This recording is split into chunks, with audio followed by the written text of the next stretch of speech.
Hi everyone. So this is my post stage 2 forearm phalloplasty video. Just going to give a bit of a rundown about what happened to me, and if you're going through this, what you can expect when you go into hospital. So Mr. Garatha did my stage 2. He did my stage 1 as well. I'm really happy with the way both surgeries have turned out. Actually, he's a really talented surgeon. Really happy with the way everything looks really natural. So I was in Highgate Hospital again, which I'm really happy about because I really like the hospital and it's in a good location, not too far from both my parents' house. It's sort of like halfway between the two. So yeah, I went in the night before, about 6 o'clock, got shown to my room. And then I had usual checks, temperature, swabs, blood tests, general observations done to make sure that I wasn't ill or anything, that I was alright. Obviously I was fine. And they gave me a sleeping tablet. I had dinner as well, can't remember what I had, but the food there's really nice. I can't remember, but I remember I had eaten mess, and I had that every day in the hospital. It was so good. For my dessert, obviously. So yeah, the nurse come in and did all my blood. Well, actually, it was a doctor that come in and did all my blood, and then they did a test to find out what my blood type is, in case I needed a transfusion or anything. And I think I'm AB positive, they said. I can't remember, but it's on my record now, so that's fine. Yeah, and then the next day, they was unsure about whether I'd be first or second. I think I was second in the end. I think I was meant to be going down first, and then something happened, and I was going down second. So I was hungry for a bit. I think I went down about 10 or 11. And it was a bit different actually. Last time I was same hospital. I was pulled down and then taken into a side room, and the nurses were sort of talking to, or the anaesthetists were talking to me. And then obviously knocked me out. This time I was actually taken into the theatre, and I laid down and they put like ECGs on me and like a little blanket, and then I got to meet Mr. Garatha and the doctor who was doing my hysterectomy as well, and they had all the tools lined out, so it was quite terrifying to see all of the instruments that they were going to be using to cut me open and remove my innards with. But it was really cool. They had the radio on, and two assistant anaesthetists were talking to me and dancing, so it was really cool. They really put me at ease, which was great. So yeah, went down, and the actual guy who did my anaesthetic was really cool, and then obviously got knocked out. Came round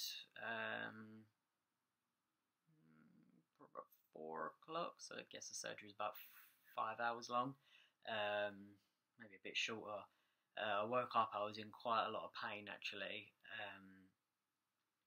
so it was all sort of in the abdominal region. I think it was more pain from the histo than anything. And I could sort of really feel that something had been shoved up inside me, and then they dragged it out and then sewn it back up. It was really sort of felt like I'd been plugged up there with something.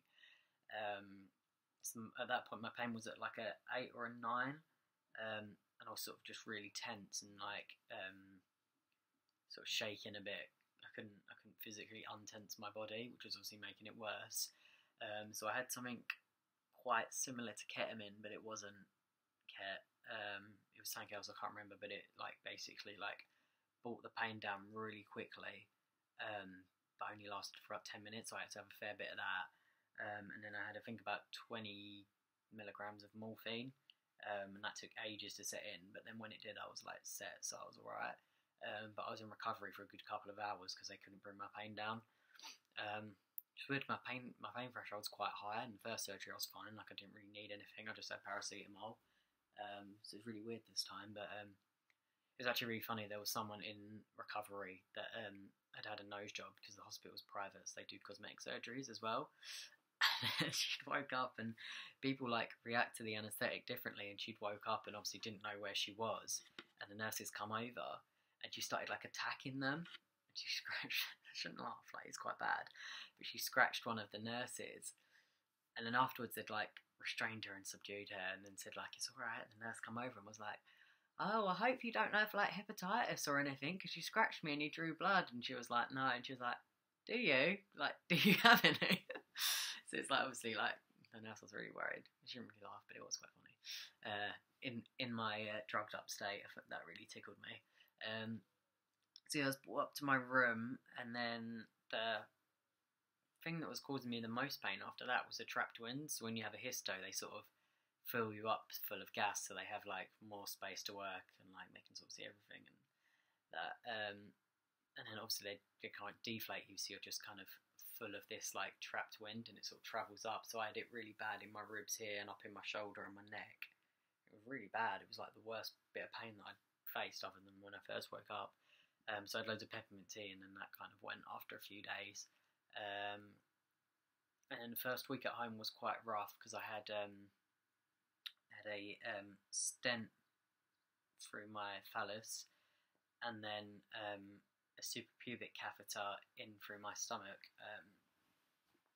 You can sort of see, well, not through my stomach, obviously it was through my bladder wall, so it's here.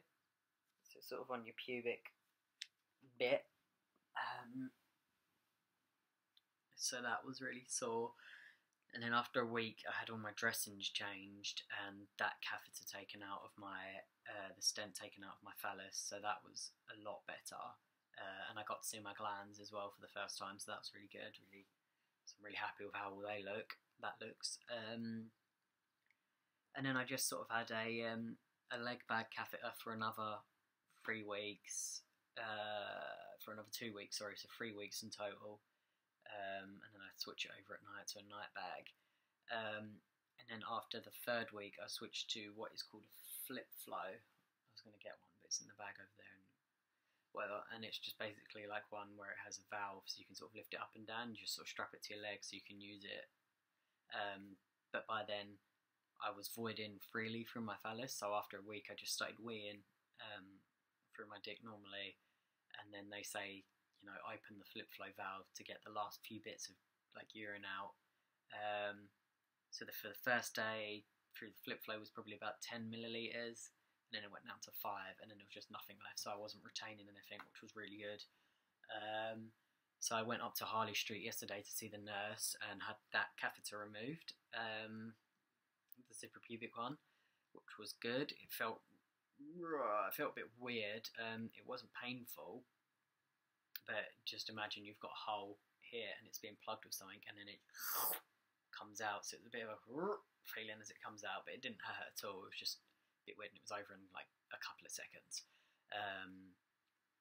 They give you an injection as well when they take it out, an antibiotic injection that goes into your butt cheek, not butthole.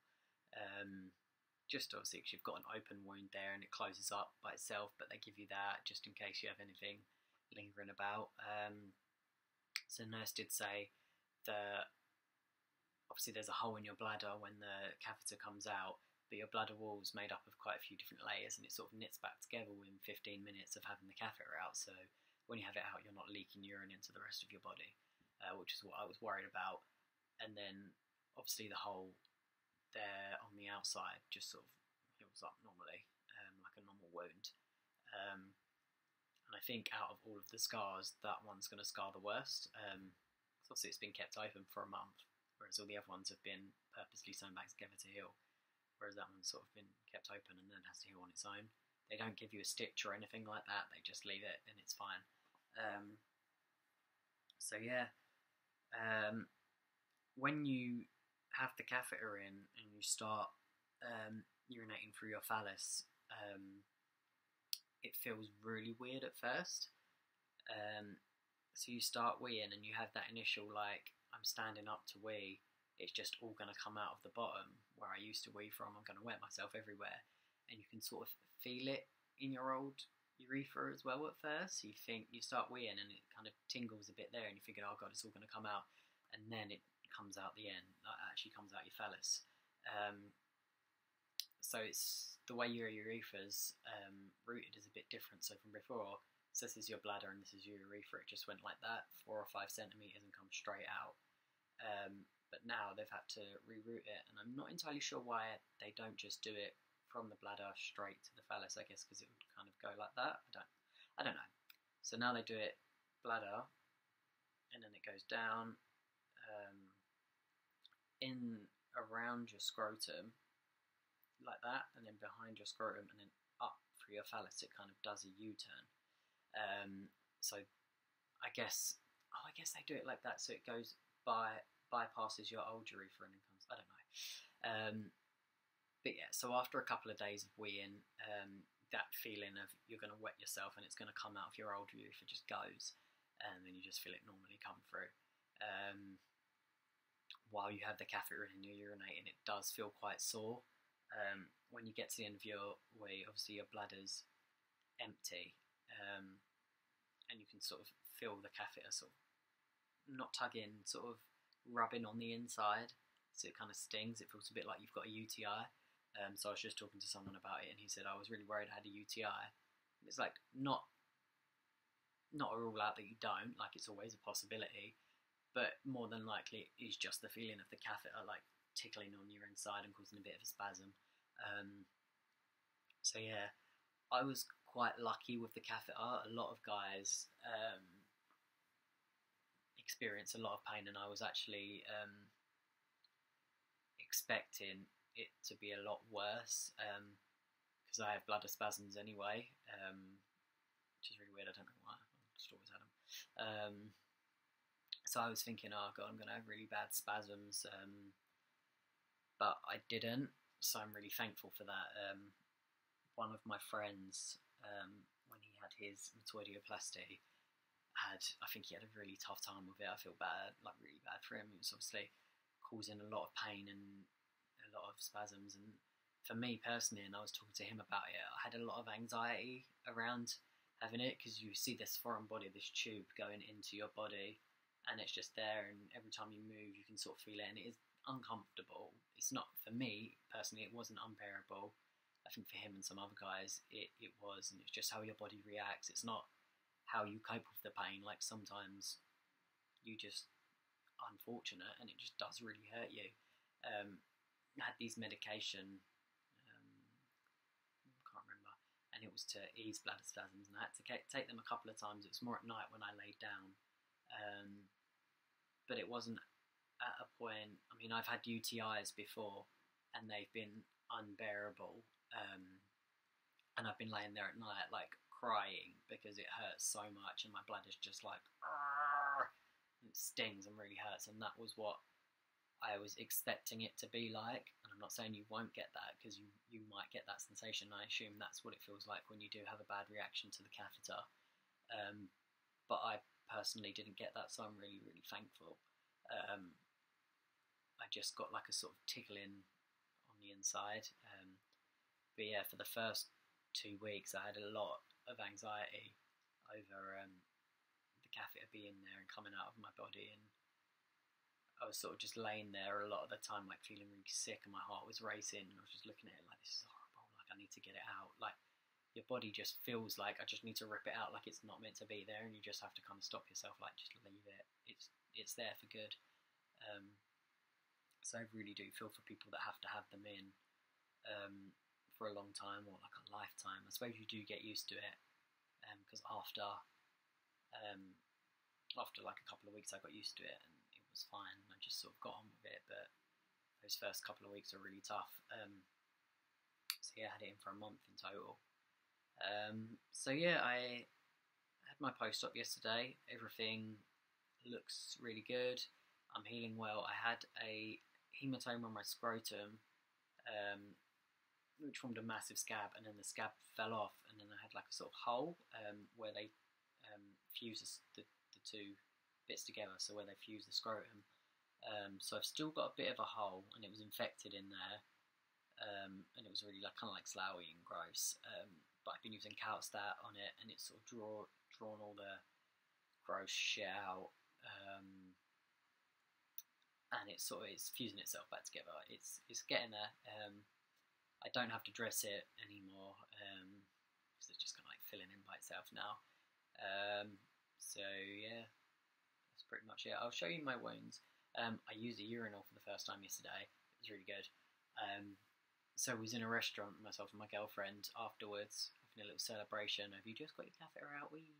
And then I went to the urinal, went to the bathroom, and I was trying to go. I didn't really need to go because it was really hot yesterday and I was walking around and I was sort of absorbing all of the fluids I was taking in.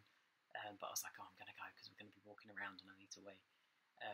So I didn't really need to go, but you know, sometimes you force yourself. But I was standing there and then a kid come in and was using the urinal next to me and I was like, God, this kid's watching me. So I went into the toilet and I was alright. I just kind of stood there and I was like, relax. And then I went and it was fine. And then we were sort of walking around and I was drinking loads. And then we went into, we was walking around Carnaby Street and that, and then we went into Liberty to use the toilet because there wasn't any other public toilets, I don't think. And then I was like desperate for a wee and I used the urinal there and I was like, so that was really good. So quite a highbrow urinal to be using for my first wee, so quite proud I christened that one. But yeah, since then I've been weeing, no issues, no pain since the catheter's come out, so I'm really happy with that, yeah. I had a call when I was on the train home yesterday from urology to list me for stage 3, but I missed it because I was on the underground, and then I rung back, but by then the office had, or not the office, but the person who'd rung me had gone home for the day because it was gone 5 o'clock, so I need to ring them back again. I think it was to list me because that's what the nurse said. I'd be expecting a call, consultation, so hopefully it's that. So yeah, that's pretty much it. Feeling really well. I'll show you the scars that I can show you. I'm not going to show you my dick because I'm not getting that out on the internet. My lovely Primark underwear that I got because they're really big. So I've got this. Can you see it? I don't know if the sun. Just move this round. I think the light's a bit funny. Fucking light's still shining in. Yeah, so I've got one histo there. So the histo ones, they go in here. Yeah, you can see this tiny one, and through your belly button. I had a massive scab. Oh, it was huge. Because they glued the hysterectomy surgeon that I had, the gynecologist, glued my wounds back together. I had 2 stitches in each of these, and then glue as well. They glue your belly button back together, and it was like a mound of glue and then scab. And when it fell off, it was so satisfying. I took a picture of it. So my belly button was really, really, really swollen. So it was just flat like that at first, and it looked like I didn't have a belly button. And then it fell off, and then I had sort of a weird belly button before. It was sort of like an innie and an outie. And at the moment, it's still kind of an innie, but you can see I have this like weird bit, and it's starting to pop out a bit now. So it's just going to go back to normal. And then I have this one. So this scar here was from first stage, and that was where they did the nerve hookup. But Mr. Garuffers carried it on here, and this is where they take a mini skin graft to do the head of the penis. So yeah, he's taken it and extended it on, so it looks really neat. As I'm just wearing underwear, you can't see it. The only scar you can see is this one, and honestly, you're not going to be able to see that. It's like tiny, so it's going to go. So yeah, it's all under the underwear line. Even like pull it down quite low, and you just keep that one. And then obviously here is where my catheter was. I would take the dressing off to show you, but I don't want to risk cross contamination, so I'm not going to. So yeah, that's that. I just readjusted it. So I had stage 1 in October 2016, so that was 9 months ago. So this is my arm, like 9 months post. Oh, it's bloody sun coming through. Yeah, there we go. You can sort of see it. It's really hard to demonstrate. So yeah, that's that. If it's got on my arm, don't bother me at all, really. Like, sometimes I find people looking at it, but I think it's more of like a, fucking hell, I wonder how he got that scar than anything. Like, oh, look at that. Well, they might be, but I don't give a shit. But that's probably because, like, I'm quite lucky and my arm healed really well. On the camera, you can sort of see that it's two different kinds of skin, but sort of in real life, you can't. Yeah, there, it just kind of really doesn't look like it. It just looks like I've got a massive scar going like that. So yeah, I will eventually get it covered up with a tattoo when I have the money for it, and when it's obviously you have to wait like 2 years or something to get it done. So I will get it covered, but it's not bothering me at the moment. A lot of people at work have asked about it, but I've just said I had to have a skin graft and left it at that. And yeah, so that's that. I'll do an update probably when I have a consult for stage 3. So yeah.